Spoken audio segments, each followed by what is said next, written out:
பிதாவினாகிய தேவனாலும் கர்த்தராகிய இயேசு கிறிஸ்து நாமத்தினாலே உங்களை எல்லோரும் வரவேற்கிறோம். கிறிஸ்துவின் சபை மூலியமா சகோதர சகோதரிகளே, இந்த நேரத்தில் நம்முடைய சகோதரர் ஜோசப் பீதர் அவர்கள் வந்து ப்ரேயர் பண்ணுவார். ஆமென்.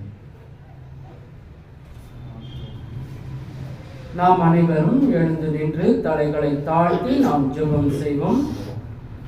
வானமும் பூமியையும் படைத்த பரலோகத்தின் நல்ல பிதாவே, உம்மை துதிக்கிறோம், ஆராதிக்கின்றோம், மகிமைப்படுத்துகின்றோம். அப்பா, நீங்கள் செய்த சகல நன்மைக்காக நன்றிகளை ஏறெடுக்கிறேன். அப்பா, இதோ பிதாவே, கடந்த நாள் முழுவதுமாய் உமது கண்ணின் மணியை போல எங்களை சுகபத்திரமாக பாதுகாத்து ஒரு சேதமுமின்றி எங்களை ஆசீர்வதிச்ச தயவுக்காக நன்றி தகப்பனே. பிதாவே, இதோ முதலாவது தேவனுடைய ராஜ்யத்தையும் நீதியும் தேடுங்கள் என்று சொன்னீரே. அப்பா, அப்படியாக உமது சமூகத்தில் சிறு சபையாக சேர்ந்து உம்மை தொழுது கொள்ளும்படி எங்களை ஆசீர்வதிச்ச கிருபைக்காக நன்றி தகப்பனே. பிதாவே, இதோ தகப்பனே, உம்மை அப்பா பிதாவே என்று அழைக்கும் அந்த புத்திர ஸ்வீகார பாக்கியத்தை எங்களுக்கு தந்து ஆசீர்வதிச்ச தயவுக்காக நன்றி பிதாவே. பிதாவே, வந்திருக்கிற ஒவ்வொருவரையும் நீங்க ஆசீர்வதிங்க, பலப்படுத்துங்க. அப்பா, இதோ ஆராதனையில் 5 அம்சங்கள் உண்டு, ஒவ்வொன்றும் விசேஷித்தமானது. அப்பா, இதோ தகப்பனே, ஜெபமும் பாடலும் உம்முடைய செய்தியும் தகப்பனே, உமது குமாரன் எங்களுக்காகப்பட்ட பாடுகளின் கர்த்தரின் பந்தியும் காணிக்கையும் நீர் ஆசீர்வதிச்சு பலப்படுத்துங்க. அப்பா, யார் யார் வர தடையா இருக்கிறதோ அவர்கள் சீக்கிரம் வந்து சபையாக சேர்ந்து உம்மை முழுமையாக தொழுது கொள்ளும்படி நீர் ஆசீர்வதிச்சு பலப்படுத்துங்க. அப்பா, பிதாவே, சிறியவர் பெரியவர் சிறு பிள்ளைகள் முதல் கொண்டு உம்முடைய கிருபையால் ஆசீர்வதிச்சு வழி நடத்துங்க. ஆரம்பம் முதல் முடிவரை எங்களோடு இருந்து எங்களை வழிநடத்த வேண்டும் என்று எங்கள் மீட்பரும் மேய்ப்பரும் இரட்சகருமா இருக்கிற உமது நேசகுமாரன் இயேசு கிறிஸ்துவின் நாமத்தில் ஜெபிக்கிறோம், ஜீவனுள்ள நல்ல பிதாவே, ஆமென்.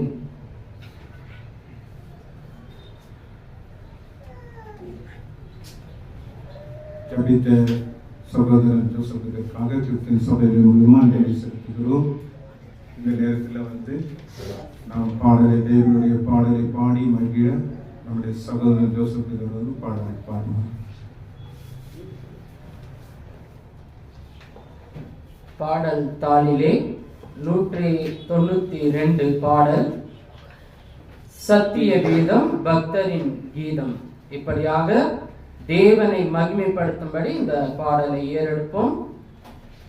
சத்திய வேதம், பக்தரின் கீதம், சுத்தங்கள் போகும் பாதையின் தீபம், உத்தம மார்க்கம் காட்டும் சத்திய வேதம். எத்தனை துன்பம் துயரம் மறந்தும் பக்தரை தேற்றிடும் ஔஷதம் சத்திய வேதம். நீத்தமிருங்கும் கர்த்தர் வசனம், சுத்தம் பசும் பொன் தெளிந்திடும் தேன். நீத்தமிருங்கும் கர்த்தர் வசனம், சுத்தம் பசும் பொன் தெளிந்திடும் தேன். இதயம் மகிழும், கண்கள் தெரியும், இரண்டு ஆத்மாவும் உயிரடையும் சத்திய வேதம். பிரிய தேவ புதல்வர் சேதமின்றி நடத்திடுவார். வேத பிரிய தேவ புதல்வர் சேதமின்றி நடத்திடுவார். இலைகள் முதிராய் மரங்கள் போல இவர்கள் நல்ல கனி தருவார் சத்திய வேதம்.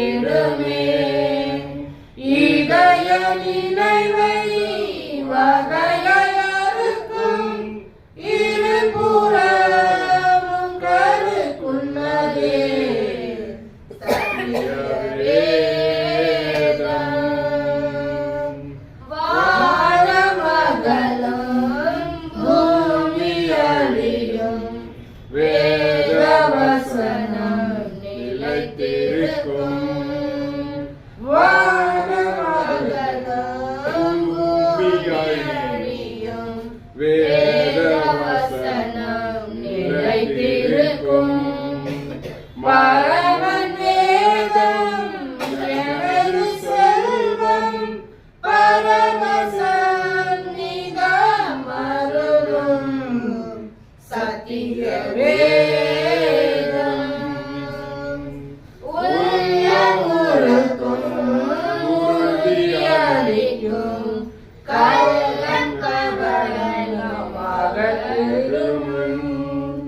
உள்ளமுருக்கும் உறுதியளிக்கும், கள்ளம் கபடமெல்லாம் அகற்றும். கழிந்து கொள்ளும் கரைகள் போக்கும், கனமழைய வழி நடத்தும் சத்திய வேதம். பக்தரின் கீதம் சுத்தம் போகும், பாதையின் தீபம் உத்தம மார்க்கம் காட்டும் சத்திய வேதம்.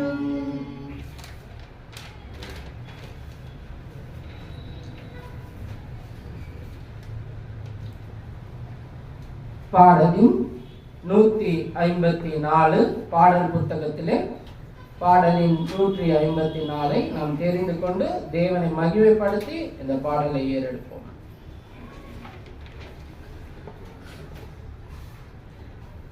நூற்றி 54.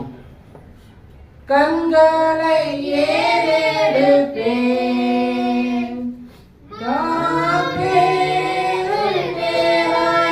கண்களை ஏறெடுப்பேன், விண்மண் உண்டாக்கிய வித்தகனிடமிருந்து, விண்மண் உண்டாக்கிய வித்தகனிடமிருந்து என்னெல்லாம் ஒத்தாசை என்றவரும் கண்களை ஏறெடுப்பேன்.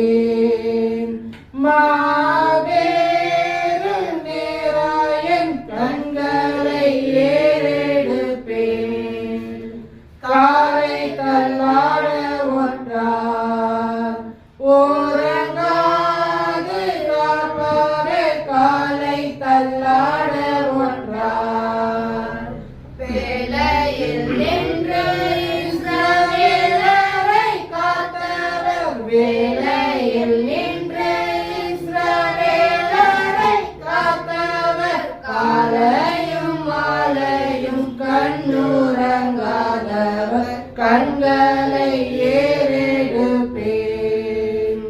மாபெரும் நேராயன் கண்களை ஏறெடுப்பேன்.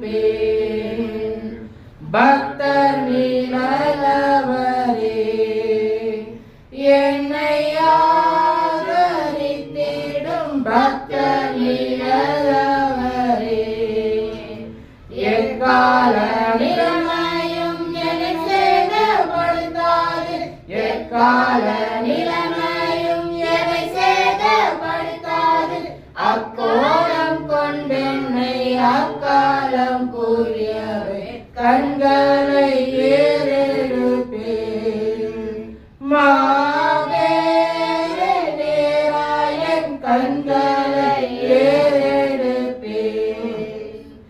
எல்லா தீமைகளும் என்னை விலகி மீட்டாரே, எல்லா தீமைகளுக்கும் பொல்லா உலகினின் போக்குவரத்தையும், பொல்லா உலகினின் போக்குவரத்தையும் நல்லாத்துமாவையும் நாடோறும் காப்பார் கண்களை ஏறெடுப்பேன். மாபெரும் நேராயன் கண்களை ஏறெடுப்பேன். பாடலிலே வழிநடத்தும்படி செய்த சகோதரருக்கு சபையின் சார்பாக வாழ்த்துக்களை தெரிவித்துக் கொள்கிறேன். தொடர்ந்து வழிநடத்தும்படி ராஜன் பிரதரை கேட்டுக்கொள்ளபடி.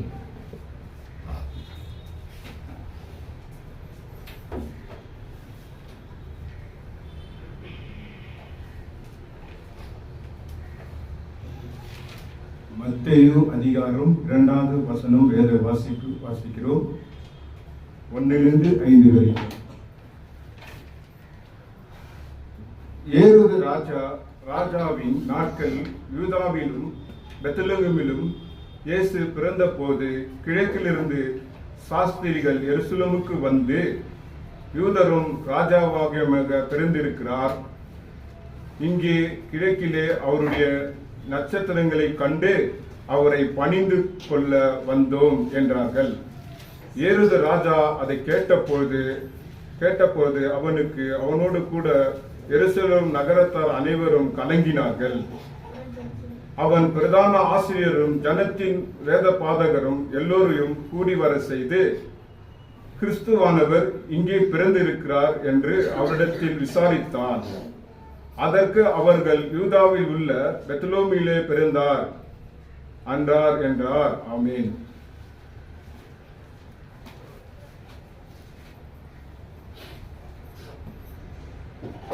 இந்த நேரத்தில் எழுதுகின்ற ஜெபிப்போம்.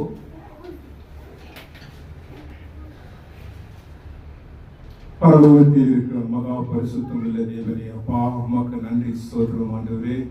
வானமும் பூமியும் படைத்த சர்வ வல்லமுள்ள தேவனே, அப்பா உமக்கு நன்றி ராஜா, நன்றி ஸ்தோத்திரம் ஆண்டவரே. சகலத்தையும் படைத்தவர், சகலத்தையும் சிருஷ்டித்தவரே, நன்றி ஸ்தோத்திரம் ஆண்டவரே.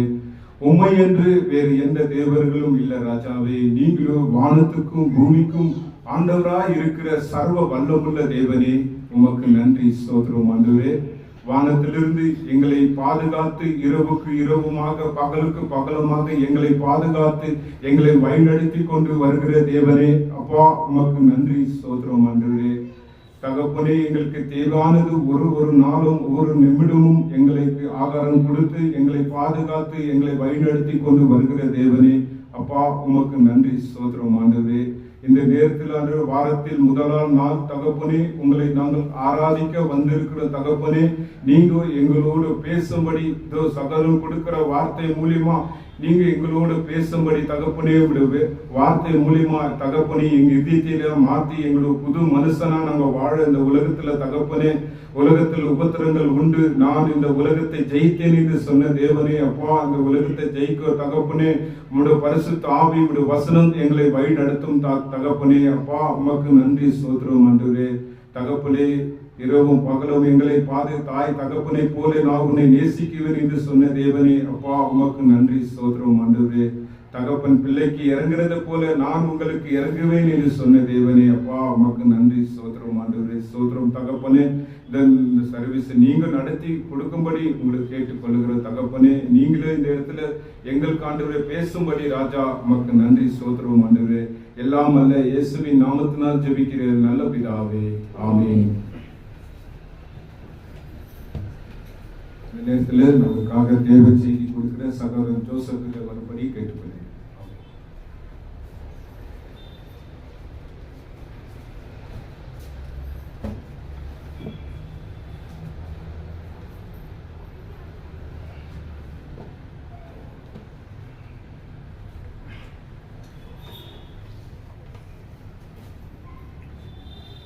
தேவனுடைய பிள்ளைகள் உங்கள் யாவருக்கும் நம் ஆண்டவரும் இரட்சகருமா இருக்கிற இயேசு கிறிஸ்து நாமத்திலே வாழ்த்துக்களை தெரிவித்துக் கொள்கிறேன்.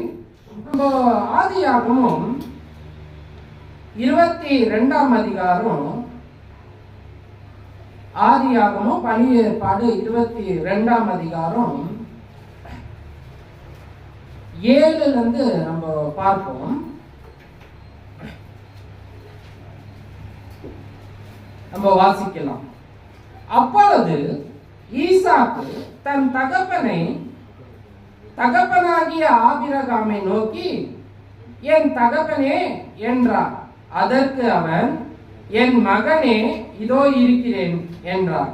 அப்பொழுது அவன், இதோ நெருப்பும் கட்டையும் இருக்கிறது, தகன பலிக்கு ஆட்டுக்குட்டி எங்கே என்றான். இங்க என்ன ஒரு சம்பவம் நடக்குதுன்னா, ஆபிரகாம தேவன் சொல்றார், உன்னுடைய பிள்ளை எனக்கு என்ன பண்ண, பலி கொடு. 100 வருஷம் காத்து தம் பிள்ளைய பெற்றெடுத்து பாசமா வளர்த்து அவ்வளோ நேசிக்கிற அந்த குடும்பம், ஆபிரகாம் அவருடைய மனைவியும், ஆபிரகாமுக்கு ஒரு கட்டளை இடும்போது அந்த பிள்ளையை கூட்டி கொண்டு போறார். எந்த தகப்பனுக்கு இது முடியும்? எந்த தகப்பனுக்கும் முடியாது. ஏன்னா பிள்ளைகள் தவறான வழியில நடந்தாலும் கெட்டவனா இருந்தாலும் அவன் நல்லா நினைக்கிறவங்க தான் தாய். அப்ப அந்த மாதிரி ஒரு ஆசீர்வதிக்கப்பட்ட பிள்ளைய தேவன் சொல்றாரு, எனக்கு பலி கொடு.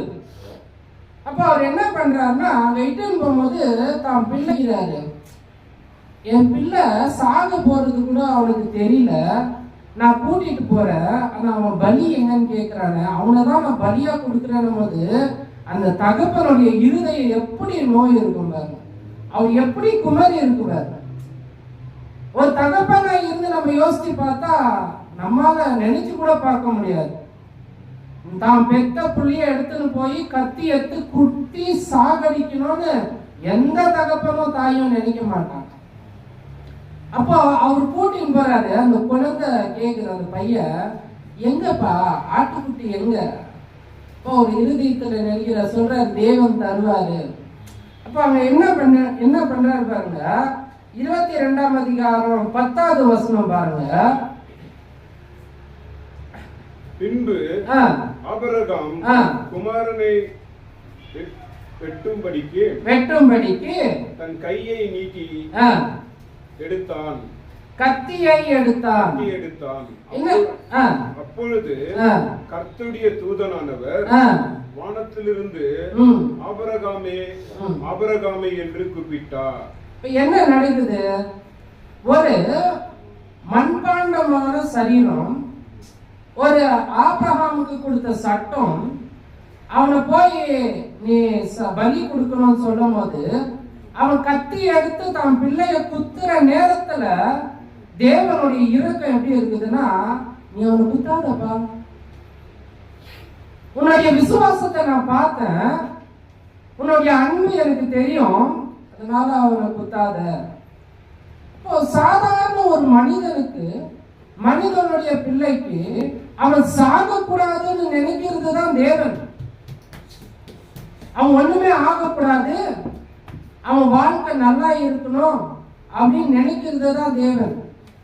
ஆனா தேவன் இதற்கும் மேற்பட்டவர். எப்படி பாருங்க,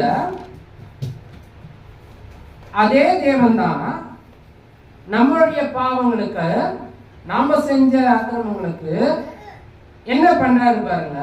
மத்தேயு புதிய ஏற்பாடு, மத்தேயு 27ஆம் அதிகாரம், மத்தேயு 27ஆம் அதிகாரம் 28ல இருந்து நம்ம வாசிப்போம்.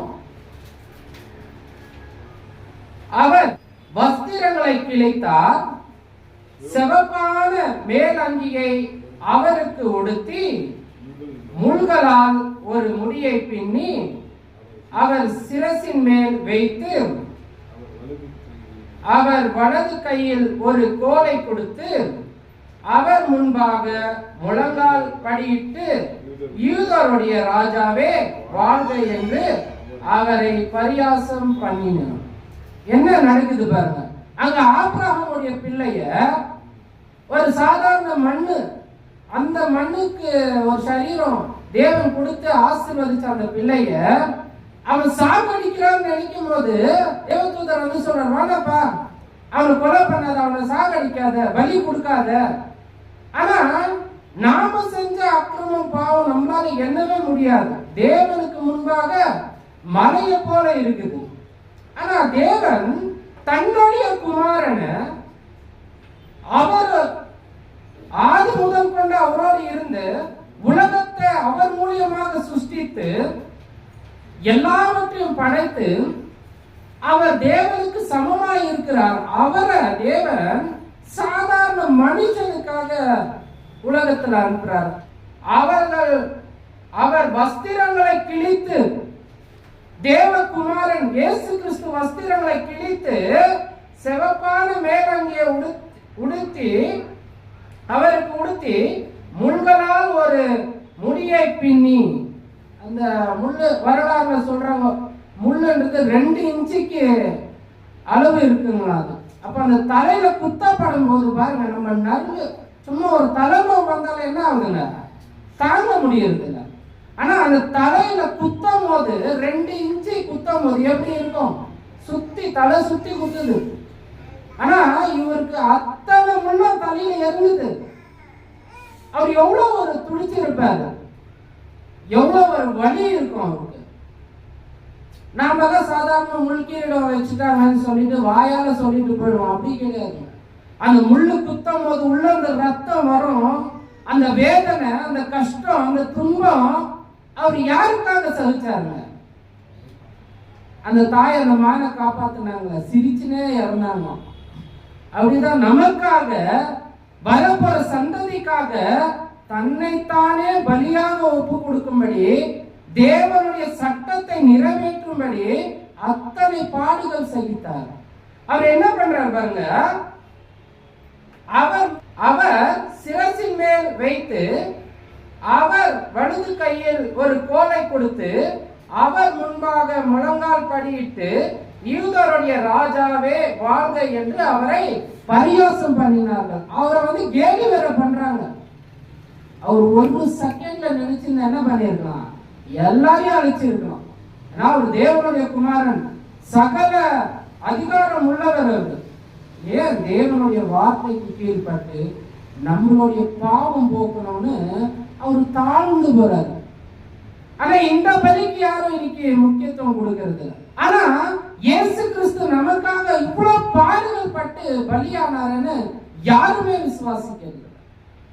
அந்த ஒரு ஆர்வம், அந்த ஒரு உணர்வு, தேவனுடைய வார்த்தைகளை இன்னைக்கு படிக்கிறதுக்கே நம்ம முக்கியத்துவம் கொடுக்கிறது இல்லை.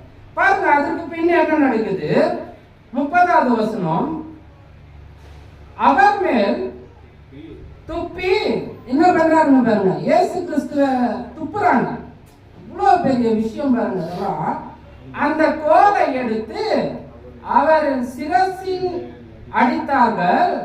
அவர் பரியாசம் பண்ணின பின்பு அவருக்கு உடுத்தின மேலங்கியை கழற்றி அவருடைய வஸ்திரங்களை அவருக்கு உடுத்தி அவரை சிலுவையில் அறையும்படி கொண்டு போனார்கள்.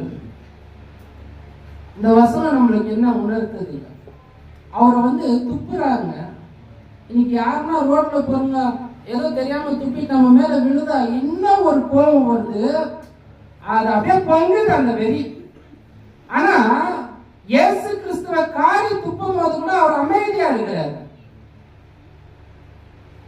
அவர் ஏன் இப்படியாப்பட்ட பாடுகளை சகிக்கணும்? நமக்காக கடைசி என்ன நடக்குது பாருங்க. அந்த 50வது வசனம் பாருங்க.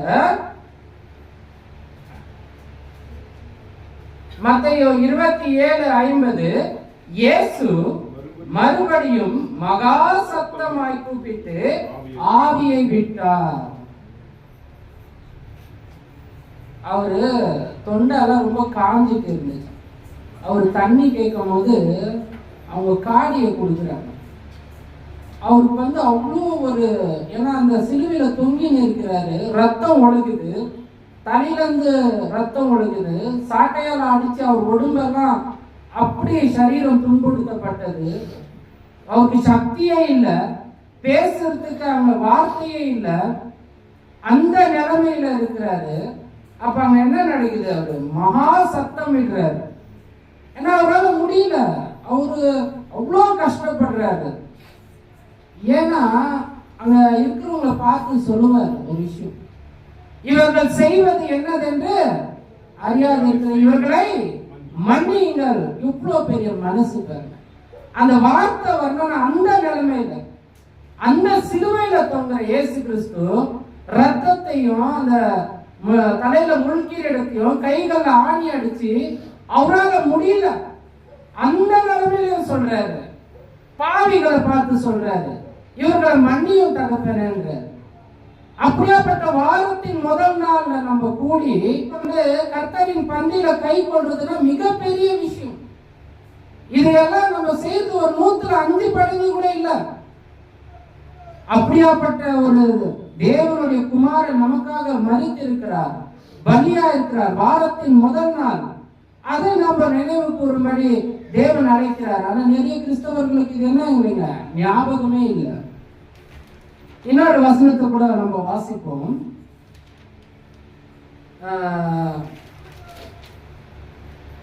ரோமர் 6ஆம் அதிகாரம் 10வது வசனம் வாசிக்க கேட்போம்.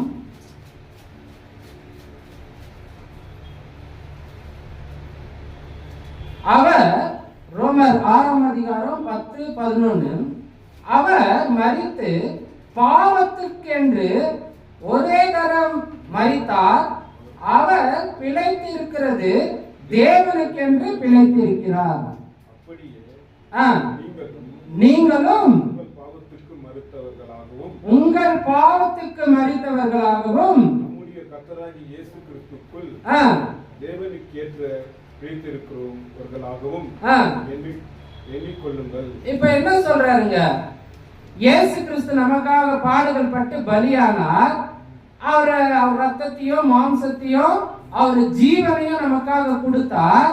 ஆனா எதற்கு கொடுத்தாராம், ஏன் கொடுத்தாரு?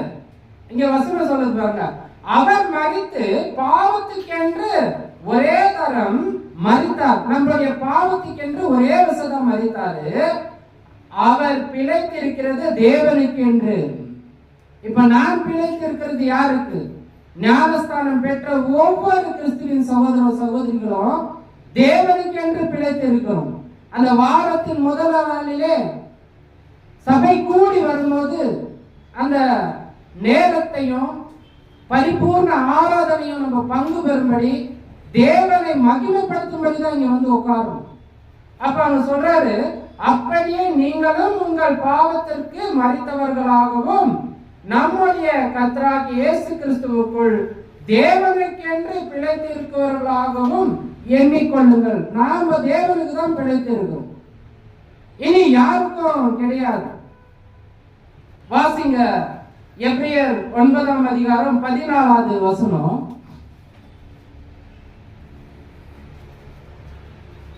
நீதியை ஆவியினாலே தம்மை தாமே பழுதற்ற பலியாக தேவனுக்கு ஒப்பு கொடுத்த கிறிஸ்துவுடைய ரத்தம் ஜீவனுள்ள தேவனுக்கு ஊழியம் செய்வதற்கு உங்கள் மனசாட்சியின் சத்திய கிரிகைகள் சுத்திகரிப்பது எவ்வளவு நிச்சயம். என்ன சொல்றாங்க, இயேசு கிறிஸ்து பலியானது நம்ம தேவனுக்கு என்று வாழ்வது எந்த நோக்கம்? ஊழியம் செய்வதற்கு. தேவனுக்கு என்று ஊழியம் செய்யணும், அவருடைய சத்தியத்தை உலகம் என்று சொல்லணும், நித்திய ஜீவனை போகிறதுக்கு நாம ஒரு வழியா இருக்கணும். இயேசு கிறிஸ்து எப்படி வழியா இருந்தாரோ அப்படி. அப்ப அவருடைய மரணத்துக்கு நமக்காக கொடுத்த அந்த ஜீவனுக்கு நாம கொடுக்கிற விலை என்ன? உலகத்துல எல்லாரும் எதற்காகவோ தன்னுடைய ஜீவனை கொடுக்கிறாங்க. இப்ப நாம தேவனுக்காக கொடுக்கிற ஒரு விலை என்னன்னா, கிறிஸ்துவின் சபையில ஊழியம் செய்யணும். அது பெண்கள் ஆகட்டும் ஆண்கள் ஆகட்டும், சபையில தான் பெண்கள் பேசக்கூடாது தவிர பெண்கள் இடத்துல ஊழியம் செய்யறது தடை இல்லை. ஒவ்வொரு வீட்டுக்கும் போய் சுவிசேஷத்தை சொல்லி ஆத்துமாக்கள் ஆதாயம் பண்றதுல எந்த ஒரு தடையும் இல்லை. போன வாரம் கூட நல்ல ஒரு வார்த்தை போட்டிருந்தாங்க சிஸ்டர் எஸ்தர் என்ற பேர் கேட்ட ஊழியம் செய்யறது. அந்த சத்தியத்தை சொல்லும் போது எல்லாரும் பயப்படுவாங்க. அவங்க தைரியமா அந்த வார்த்தையை போட்டு அது மாதிரி எல்லா இடத்துலயும் போகுது, எல்லா பெண்கள் இருதயத்தையும் தொடுது. அப்படியாப்பட்ட ஊழியங்களை செய்யறதுக்கு நீங்க ஆயத்தமா இருக்கணும். அப்ப அவங்க ஊழியம் செய்யறதுக்கு தான் இயேசு கிறிஸ்து அந்த பலியானார். அப்ப இந்த பலியை குறித்து நம்ம பார்க்கும்போது எது நமக்கு வரணும்? எது நமக்கு வரணும்னா, நம்ம ஆபிரகாம் என்னன்னு சொல்லுவோம், எதுக்கு தகப்பன்? விசுவாசத்தின் தகப்பன். இப்ப அவர் மரித்தார், 3ஆம் நாள் உயிர் தெழுந்தார். நம்ம வாரத்தின் முதல் நாள்ல வந்து சபையாக கூடுறோம். எது நமக்கு தேவனிடத்துல இருக்கணும்? விசுவாசம். அவர் மரித்ததுக்கு நாம தேவனிடத்துல வைக்கிற அந்த விசுவாசம். அப்ப அந்த விசுவாசத்தை பத்தி ஒரு 2 வசனம் நம்ம பார்க்கலாமா? பார்க்கலாம். 1 யோவான் 3ஆம் அதிகாரம் 21வது வசனம். பிரியமானவர்களே, நம்முடைய இருதயம் நம்மை குற்றவாளியாக என்று தீர்க்காதிருந்தால் தேவனிடத்தில் தைரியம் கொண்டு இருந்திருக்கிறது. நம்முடைய இருதயம் எப்படி இருக்கணுமா? தேவனுக்கு குற்றம் செய்யாதபடி இருக்கணுமா? அதுதான் தேவன் மேல வைக்கிற விசுவாசம். நம்மளுடைய இருதயம் நமக்கு தெரியும். டெய்லி நம்ம என்ன பொய் சொல்றோம், நம்ம எதனா ஒரு விஷயத்துல தவறுறோம், தேவனுக்கு விரோதமா எதனா ஒரு காரியங்களை செய்யறோம். அப்ப நம்ம இருதயம் என்ன பண்ணோம்? குற்றமா பார்க்கணும். நம்ம செய்யறது தவறு. அப்ப அத அவர் என்ன சொல்றாரு? நாம் தேவனிடத்தில் தைரியம் கொண்டு இருந்தால், நாம் தேவன்கிட்ட தைரியமா இருக்கணும்னா நம்ம இடத்துல என்ன இருக்கக்கூடாதுங்களா? குற்றம் இருக்கக்கூடாது. நம்ம சிந்திச்சு பார்ப்போம். இந்த வாரந்தோறும் நான் எதனா குற்றங்கள் செஞ்சிருக்கிறேன்னா, எதனா தேவனுக்கு விரோதமா பாவம் செஞ்சிருக்கிறேன்னா, என்னன்னா சுரூப வழிபாடு. இயேசு கிறிஸ்து மரித்தார், அடக்கம் பண்ணப்பட்டார், 3ஆம் நாள் உயிர்த்தெழுந்தார், அவர் பலியானார். அதான் விசுவாசிக்கிறது இல்ல. சுரூபத்தை பார்த்து இன்னைக்கு வணக்கம் சொல்ற நிறைய விசுவாசிகள் இருக்கிறார். அப்போ அவங்க என்ன செய்யறாங்க? தேவனுக்கு முன்பாக குற்றவாளியாக இருக்கிறாங்க. பாருங்க, அதை தொடர்ந்து யோவான் 14ஆம் அதிகாரம் 1வது வசனம். புதிய ஏற்பாடுல யோவான் 14ஆம் அதிகாரம் 1வது வசனம். நீங்கள் சரி, உங்கள் யோவான் 14ஆம் அதிகாரம் 1வது வசனம். உங்கள் இல்ல, யோவான் 14:1. உங்கள் இருதயம் கலங்காத இருப்பதாக தேவனிடத்தில் விசுவாசமாய் இருங்கள், என்னிடத்திலும் விசுவாசமாய் இருங்கள். விசுவாசத்தை பத்தி இயேசு கிறிஸ்து சொல்றார். எப்படி விசுவாசிக்கணும்? இன்னைக்கு விசுவாசம்ன்றது எப்படி இருக்குது தெரியுமா? மனிதர்கள் இடத்துல ரொம்ப ஒரு அலட்சியமான விசுவாசம். பாருங்க, வாசிங்க. 1 தீமோத்தேயு 3ஆம் அதிகாரம் 15வது வசனம். தாமதிப்பேனானால் தேவனுடைய வீட்டில் நடக்க வேண்டிய வகையை நீ அறியும்படி இவைகள் உனக்கு எழுதியிருக்கிறது. அந்த வீடு ஜீவனுள்ள தேவனுடைய சபை, சத்தியத்துக்கு தூணும் ஆதாரமாய் இருக்கிறது. எப்படி இருக்குதா இந்த சபை? ஜீவனுள்ள சபை. இயேசு கிறிஸ்து நமக்காக அந்த ஜீவனை கொடுத்தாரு, 3ஆம் நாள் உயிர் தெழுந்தாரு. அந்த சபை. அப்ப அந்த சபைக்கு நம்ம எப்படி இருக்கணும்? தூணும் ஆதாரமாய் இருக்கிறது. இந்த தூணும் ஆதாரமாய் இன்னைக்கு யார் இருக்கிறாங்க? நிச்சயமா அப்படியாப்பட்ட காரியங்களை செஞ்சா சபை எப்படி இருக்கும்? வளர்ந்து மேல இருக்கும். ஆனா நிறைய சபையில இத தவற விடுறதுதான் மிக முக்கியமா பார்க்கிறோம். அப்ப தூணு ஆதாரம், ஒரு வீட்டுக்கு தூணு ஆதாரம் எதுங்க? பில்லர். அது இல்லைன்னா என்ன ஆயிடுங்க? வீடு இடிஞ்சிடும். அப்ப அங்க வாசம் செய்ய முடியாது. ஆனா இங்க ஜீவனுள்ள தேவன் வாசம் செய்யறாரு. அவருடைய குமாரனின் சத்தியத்தை நம்ம கீழ்ப்படிந்து இருக்கிறோம். பரிசுத்த ஆவியின் வார்த்தையால் வளர்ந்து இருக்கிறோம். அப்ப இந்த வீட்டுக்கு, இந்த சபைக்கு தூணு ஆதாரமா இருக்கிற கிறிஸ்தவர்கள் சகோதர சகோதரிகள் மட்டும்தான். அதை விட்டு மனிதர்கள் போல வாழும்படி தேவன் நம்ம அழைக்கல. இந்த மனிதர்களுடைய செயல்பாடு எப்படி இருக்கு பாருங்க. எபிரேயர் 3ஆம் அதிகாரம் 12வது வசனம். சகோதரரே சகோதரரே ஜீவனுள்ள தேவனை விட்டு ஜீவனுள்ள தேவனை விட்டு விலகுவதற்கு ஏதுவான அவிசுவாசம் உள்ள என்ன இருக்குதுங்களா நிறைய பேருக்கு அவிசுவாசம் உள்ள அவிசுவாசம் சில கிறிஸ்தவர்களுக்கும் இருக்கு. சர்ச் ஆஃப் கிரைஸ்ட்ல நிறைய பேரை நான் சந்திச்சிருக்கிறேன். அவிசுவாசம் என்ன? வாரத்தின் முதல் நாள்ல வந்து உட்கார்ந்து சத்தியத்தை கேட்டு தேவனுக்கு நீதியா வாழ்ந்து ஒரே நாள்ல போய் மற்ற 6 நாள் எப்படி வாழ்றாங்க? உண்டோம், குடிப்போம், தூங்குவோம். இவ்வளவுதான் கிறிஸ்தவனுடைய விசுவாசம். இததான் அவிசுவாசம் சொல்றாரு. அப்போஸ்தலர்கள் எப்படி இருந்தாங்க? ஊருக்கு போய் ஊழியம் செஞ்சாங்க. நம்மளால பக்கத்துல இருக்கிற தெருவுலயே போய் உபதேசிக்க முடியல. ஏன்னா பயம். தேவனுடைய பிள்ளையா இருக்கிற நம்ம சத்தியத்தை சொல்லும்படி தேவ தூதர் நம்ம கூட இருப்பார். நிச்சயமா தேவ தூதர் என்ன பண்ணுவாங்க? நிச்சயமா நம்ம கூட இருப்பாங்க. ஆனா உண்மையான கிறிஸ்தவர்களா வாழும்போது சத்தியத்தை நீங்க சத்தியத்தின்படி அறிவிக்கும் போது, உலகத்தின் வழிபாடுகளை விட்டு விலகும் போது, பண்டிகைகள், பாரம்பரியங்கள், அற்புதங்கள், அடையாளங்கள், தீர்க்க தரிசனங்கள், இப்படியாப்பட்ட காரியங்களை சொல்லி ஏமாற்ற கூடாது.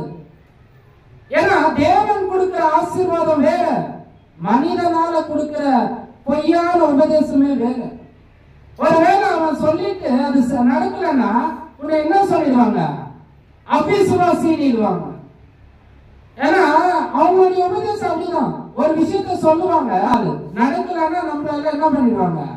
குற்றப்படுத்துவாங்க. அவிசுவாசி, நீ விசுவாசிக்கல தேவனை சரியான. அப்போ இப்படியாப்பட்ட காரியங்களுக்கு விலகி இருந்து சத்தியத்துக்கு தூர ஆதாரமா இருக்கணும்னா தேவன் நம்மை அழைக்கிறார். வாசிங்க இன்னொரு ஒரு வார்த்தை அந்த வசனத்துல வாசிங்க தொடர்ந்து. சகோதரரே ஜீவனுள்ள தேவனை விட்டு விலகுவதற்கு ஏதுவான அவிசுவாசம் உள்ள பொல்லாத இருதயம் உங்களில் ஒருவனுக்கும் இராதபடிக்கு எச்சரிக்கையாயிருங்கள். நாம எப்படி இருக்கணுங்களா? ரொம்ப ரொம்ப எச்சரிக்கையா இருக்கணும். ஏன்னா நியாய தீர்ப்புனால நெருங்க நம்மளுடைய பயம் எப்படி இருக்கணும்? தேவனுக்குள்ள கீழ்ப்படைந்து இருக்கணும். இயேசு கிறிஸ்து எப்ப வராருன்னு தெரியாது. இன்னைக்கு அநேகர் போதிக்கிறது போல 2020 வந்துருவாங்க, 2022 வந்துருவாங்க. வரலாம் போது தேவன் இன்னும் தாமதிக்கிறாருன்றாங்க. அப்ப இவங்க வாக்கு தத்தால எப்படி இருக்குங்க? பொய்யானது. அப்ப அவரு எப்படி சொல்றாங்க? என்ன வசனம் சொல்றாங்க? அது ஒருவனும் அவிசுவாசமுள்ள பொல்லாத இருதயம் உங்களில் ஒருவனுக்குள்ளும் இராதபடிக்கு இந்த விசுவாசம் நீங்கள் எச்சரிக்கை. இயேசு கிறிஸ்து சொல்றாரு நீங்க எப்படி எச்சரிக்கையா இருக்கணும்னு. ஆனா சில நாட்கள்ல பணத்து மேலேயும் பொருள் மேலேயும் உலகத்தின் வழிபாடுகள் மேலேயும் தான் போயிடுது. நிறைய கிறிஸ்தவர்கள் விலைக்கு போயிட்டாங்க. ஏன்னா உண்மையான தேவனுடைய அன்பு அவங்க புரிஞ்சிக்கவே இல்லை. இயேசு கிறிஸ்து கொடுத்த அந்த விலை மதிப்பில்லாத அந்த உயிரை அவங்க என்ன பண்ணாங்க? இது வரைக்கும் முழுமையா தெரிஞ்சுக்க. அப்ப அவர் நமக்காக பலியானாரு, நமக்காக ஜீவனை விட்டாரு, நம்ம அந்த பரலோகத்துல சேர்க்கும்படி ஆசீர்வதிச்சாரு. அதற்கு நான் கொடுக்கிற ஒரு பலி என்னன்னா ஆவிக்குரிய பலி. அது எதுனா இதுதான். சபையில தேவனுக்கு என்று நம்ம கொடுக்கிற ஆவிக்குரிய ஜீவ பலியாக நம்மளே தேவனுக்கு ஒப்பு கொடுக்கும். இப்படி ஒப்பு கொடுத்தால் தேவன் நமக்கு கொடுக்கிற அந்த மகா நியாயத்திற்கு நாள்ல எப்படி இருப்போமா? வாசி ஒரு வாசனத்தை வாசி நம்ம நிறைவு செய்வோம். 1 தெசலோனிக்கேயர் 4ஆம் அதிகாரம் 17வது வசனம். ஏனெனில் கர்த்தர் தாமே ஆரவாரத்தோடு பிரதான தூதன் சத்தத்தோடு தேவகாலத்தில் வருவார். எப்படின்னா கர்த்தர் இயேசு கிறிஸ்துவுடைய வருகை, நம்மளுடைய விசுவாசம், இயேசு கிறிஸ்து வந்து மரித்து 3ஆம் நாள் உயிர்த்தெழுந்தது, நாம சபையில சேர்ந்து தேவனை தொழுது கொண்டது, தேவனுக்கு என்ற விசுவாசமா வாழ்ந்தது.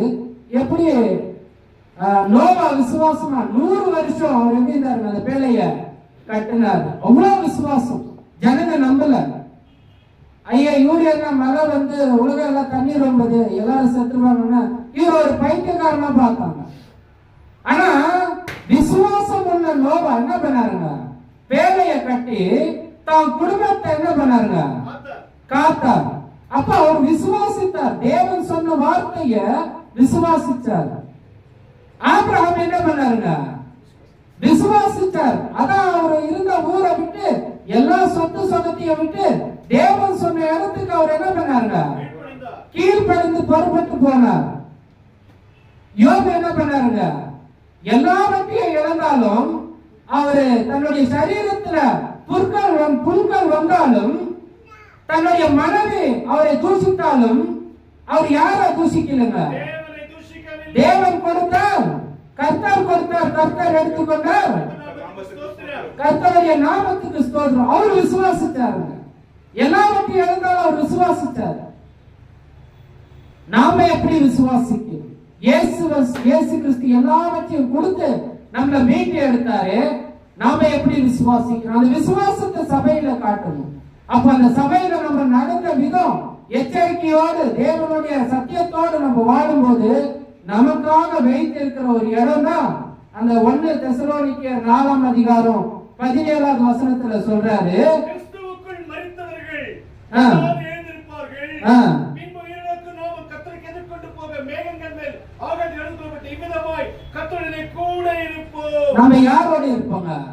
இயேசு கிறிஸ்து தேவனோடு பரிசுத்த ஆவியோடு நம்ம இருப்போம். ஆனா இன்னைக்கு சொல்ற மாதிரி இயேசு கிறிஸ்து உலகத்துக்கு வர மாட்டார். அந்த வசனம் என்ன சொல்லுதுங்க, மேகத்தின் மேலதான் இயேசு கிறிஸ்து வருவார். 1000 வருட அரசாட்சின்றது நம்ம இப்ப வாழ்ந்துங்கிற சபைதான். கிறிஸ்து நமக்கு ராஜாவா இருக்கிறார், அவர் தான் நம்மள அரசாள்றார். அந்த கிறிஸ்துவின் சபையில கிறிஸ்து தலைவரா இருக்கிறார்.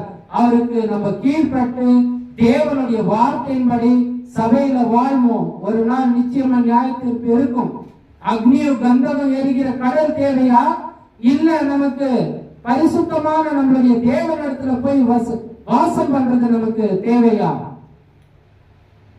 இப்படியாக நம்ம தேவனிடத்துல நம்மை நாமே ஒப்பு கொடுத்தோம்.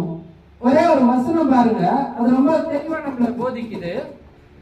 எரேமியா 21ஆம் அதிகாரம் 8வது வசனம் பழைய ஏற்பாடு ஒரு உதாரணமா இருக்கு. வாசிங்க. எரேமியா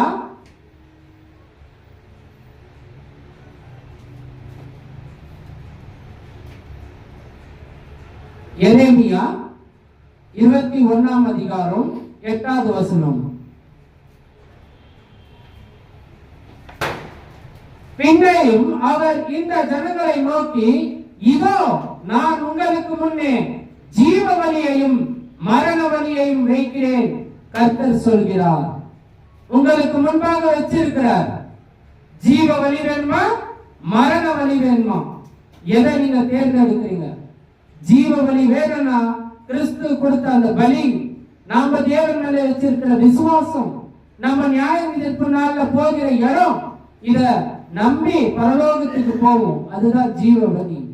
இல்ல எனக்கு ஜீவ பலி வேணானா எப்படி வேணாலும் வாழ்ந்துக்கிறோம். சபைக்கும் வர தேவையில்லை, நேரத்துக்கு கூட தேவையில்லை, உலகத்துல குடிச்சிக்கின்னு ஆடின்னு பாடின்னு சந்தோஷமா எப்படி வேணா வாழலாம். அந்த வழி தேர்ந்தெடுத்தா நரகம். அப்போ அது நமக்கு தேவையில்லை. அதற்காக தான் இங்க உட்கார்ந்து நிற்கிறோம். நம்ம ஜீவ வழியை தேர்ந்தெடுப்போம், தேவனிடத்துல ஐக்கியமா இருக்கும். பொறுமையோடு இந்த வசனங்களை கேட்ட உங்கள் யாவரையும் தேவன் தாமே ஆசீர்வதிப்பார். தொடர்ந்து வழிநடத்தும்படி ராஜன் பிரதரை சபையின் சார்பாக அன்போடு அழைக்கிறேன்.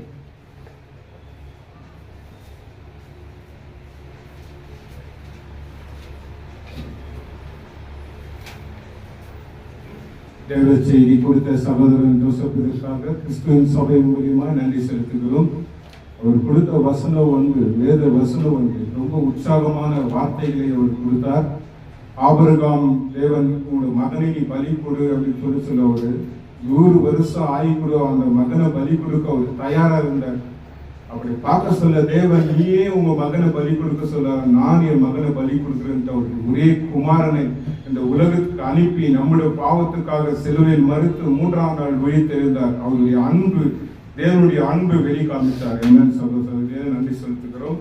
இந்த கிறிஸ்தன் சாவு மூலியமா அவருக்கு நன்றி செலுத்துகிறோம். இந்த நேரத்தில் வந்து தெய்வ பாடலை பாட ஜோசப் அவர்களை கேட்டுக்கிறேன். பந்தி பாடல்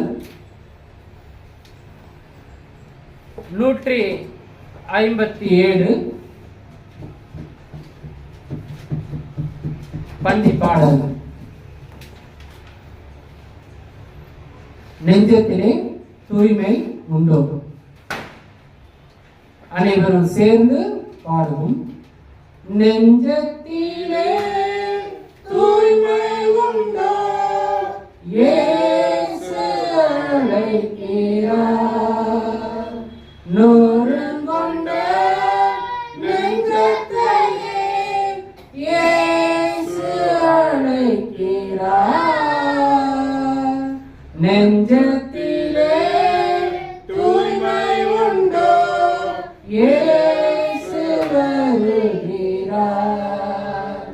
நெருங்கொண்ட நெஞ்சத்தையே இயேசு அழைக்கிறார். வருந்தி சுமக்கும் பாவம் உன்னை கொடிய இருளில் சேர்க்கும். வருந்தி சுமக்கும் பாவம் உன்னை கொடிய இருளில் சேர்க்கும்.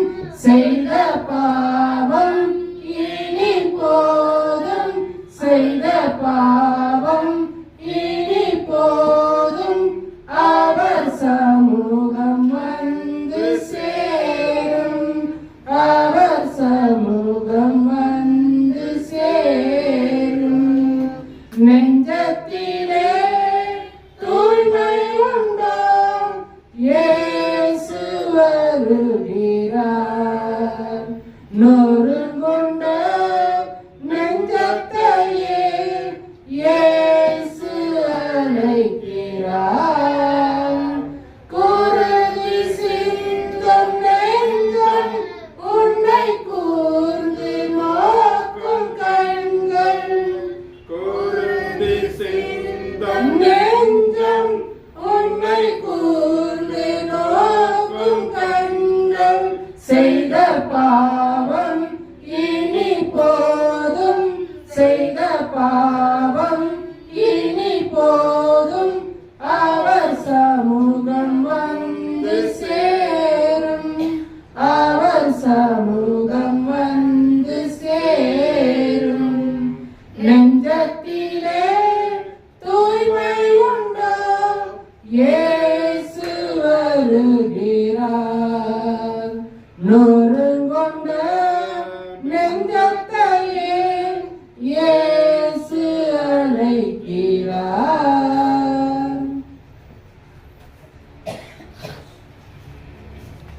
பந்தி லீட் பண்ணும் சகோதரன் பிரேம் பிரதர் வந்து வழிநடத்தும்படி கேட்டுக்கொள்கிறோம். இப்பொழுது 5 ஆவிக்குரிய விஷயத்துல இந்த கர்த்தரின் பந்தியானது முக்கியமானது உண்டு. இதுல நம்ம ஒரு சிறிய வசனத்தை ஒன்று வாசிப்போம். நானே வானத்திலிருந்து இறங்கிற ஜீவ அப்பம். இந்த அப்பத்தை புசிக்கிறவன் என்றென்றைக்கும் பிழைப்பான். நான் கொடுக்கும் அப்பம் உலகத்தின் ஜீவனுக்காகவும் நான் கொடுக்கும் என் மாம்சமே என்றார்.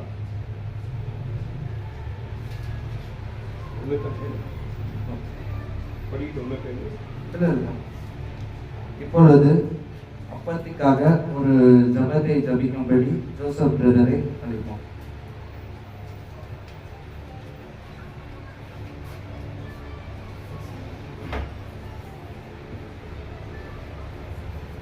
ஜெபம் செய்வோம். அனைவரும் எழுந்து நின்று தலைகளை தாழ்த்தி நாம் ஜெபம் செய்வோம்.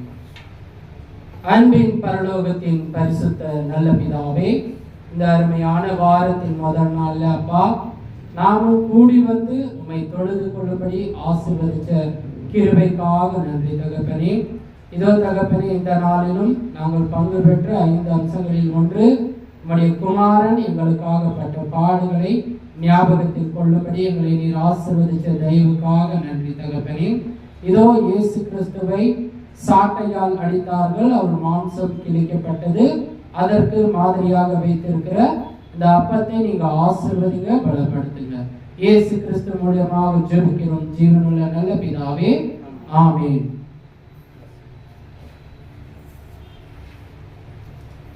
அப்பத்துக்காக ஒரு சிறிய வசனத்தை வாசிப்போம். கொரிந்தியர் 11ஆம் அதிகாரம் 23 24 வரைக்கும் வாசிப்போம்.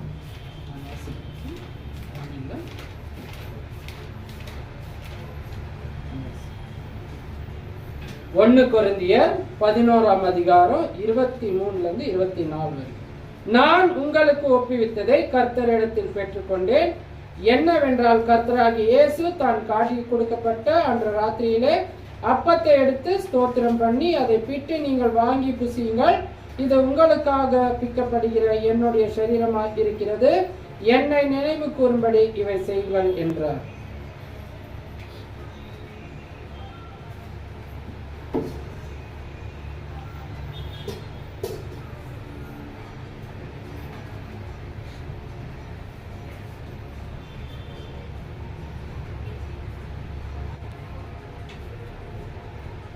அப்படியே திராட்சை ரசத்துக்கு உள்ளார கடந்து செல்லும்.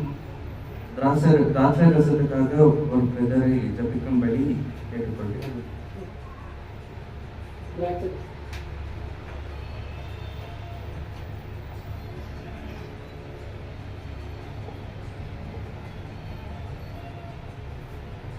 ஜீவனுள்ள பிதாவாகிய எங்கள் பரம பிதாவாகிய தேவனே, எங்கள் ஆண்டவராகிய இயேசு கிறிஸ்து நாமத்தினாலே பிதாவே, உம்முடைய குமாரன் என்னுடைய இரத்தத்தை புசிக்கும்படியா எனக்கும் எங்களுக்கும் நீ தந்த இந்த கிருபைக்காய் நன்றி.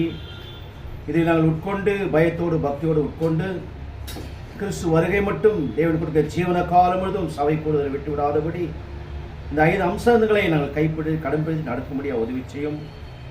இந்த இரத்தத்தை தேவன் ஆசீர்வதியும் காத்துக்கொள்ளும். நாங்கள் அபாத்திரமாய் புசியாதபடிக்கு சிலர் வியாதியிலும் சிலர் மரணத்திலும் சிலர் தகப்பனை இப்படிப்பட்ட காரியங்களை வியாதியில் இருக்கிறார்கள். அப்படிப்பட்ட காரியங்களுக்கு நேரிடாதபடி பயத்தோடு பக்தியோடு வாழும்படியாக எங்களை உதவி செய்யும்.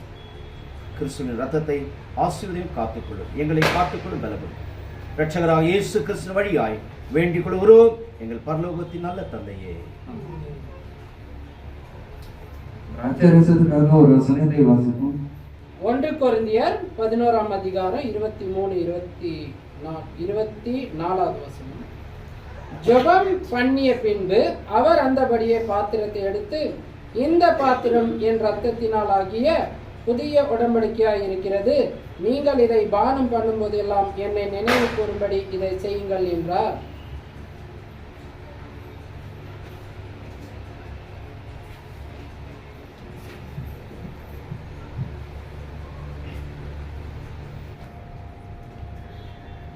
இப்பொழுது முக்கியமானதாக காணிக்கை என்பது நம்ம ஏதோ தானமா கொடுக்கறது இல்லை, மனசார கொடுக்கணும்னு வேதம் சொல்லுது. அது எதற்காகன்னு நம்ம ஃபர்ஸ்ட் புரிஞ்சுக்கணும். அது முதலாவதாக சபை வளர்ச்சிக்காக நம்ம ஒரு உதவியாக கொடுக்கறது காணிக்கைன்ற ஒரு பங்கு. இந்த காணிக்கைன்றது நிறைய பேர் ஒரு இதில் பார்த்தேன் நான். இப்போ ரோட்டில் போகும்போது காரில் ஒருத்தர் நல்லா வசதியாக இருக்கிறவங்க ஒரு அம்மா வந்து பிச்சை எடுக்கிறாங்க, அங்கே காசு கேட்குறாங்க. அவர் திடீர்னு என்ன பண்ணுறாரு, காரோட விண்டோவை தூக்கிடுறாரு. அவ்வளோ வசதி இருந்தும் அவரால் முடிஞ்சு ஒரு ரூபானா போட்டிருக்கலாம், அது கூட அவரால் போட முடியாது. அந்த உலகத்தின் பிரகாரம் அவ்வளோ இருக்குதுன்னா நம்ம தேவனுக்காக இந்த சபை வளர்ச்சிக்காக கொடுக்கறது எந்த தப்பும் இல்லை. இதை நீங்க வளர்த்தா நீங்க எங்க போனாலும் தாராளமா இப்படி இருக்க மாட்டீங்க, இப்படிதான் இருப்பீங்க. ஸோ அதை நம்ம கரெக்டா இந்த இதில் பங்கெடுத்து எடுக்கணும். இதுக்காக நம்ம ஒரு வசனத்தை வாசிப்போம். கொரிந்தியர் 2 கொரிந்தியர். அவனவன் விசாலமாய் கட்டாயமாகவும் தன் மனதில் நியமிக்கப்பட்டபடியே கொடுக்க கடவான். உற்சாகமாய் கொடுவனிடத்தில் தேவன் பிரியமாய் இருக்கிறார்.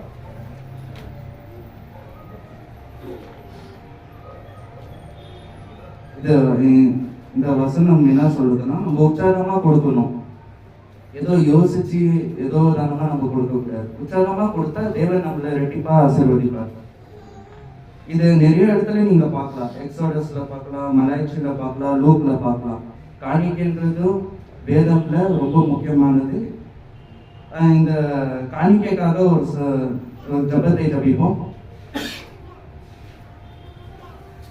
மகா கிருபையுள்ள எங்கள் பரமபிதாவே, இன்றைய நாளிலே இந்த ஜனங்கள் கொடுத்த காணிக்கை இந்த சபையின் சார்பாக நம்ம உங்களுக்காக கொடுக்கணும். இந்த சபையின் வளர்ச்சிக்காக நீங்கள் ஆசீர்வதித்து பலப்படுத்த வேண்டும் என்று கேட்டுக்கொள்ளுங்க. இதை இயேசு கிறிஸ்து வழியாக கேட்கிறேன் என்னோட பரமபிதாவே. தொடர்ந்து வழிநடத்தும்படி ராஜன் பிரதரை அறிவோம்.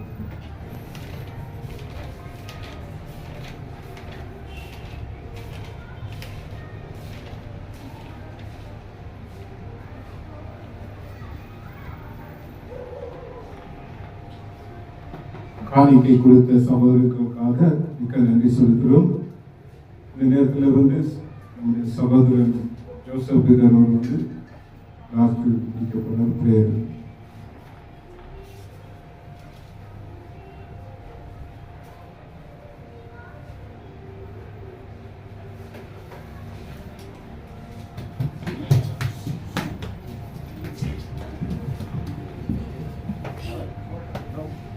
மீண்டும் ஒரு தேவனுடைய பிள்ளைகள் உங்கள் யாவருக்கும் இயேசு கிறிஸ்து நாமத்திலே வாழ்த்துக்களை தெரிவித்துக் கொள்கிறேன். வாரத்தின் முதல் நாளிலே காலை 9 மணிக்கு ஆராதனை நடைபெறுகிறது. 9-10:30 வரைக்கும் அனைவரும் சபையாக சேர்ந்து பரிபூர்ண ஆவிக்குரிய ஜீவ ஆராதனை தேவனுக்கு ஒப்புக் கொடுப்போம். சபையில இருக்கிற பலவீனமானவர்களுக்காக நம்ம ஜெபிப்போம். உலகத்தில் இருக்கிற அதிகாரிகள் சத்தியத்துக்கு செவி கொடுத்து தேவனிடத்தில் அவர்கள் இறுதியில் திரும்பும்படி அவர் பரலோகத்துக்கு போகும்படி நம்ம ஜெபம் செய்வோம்.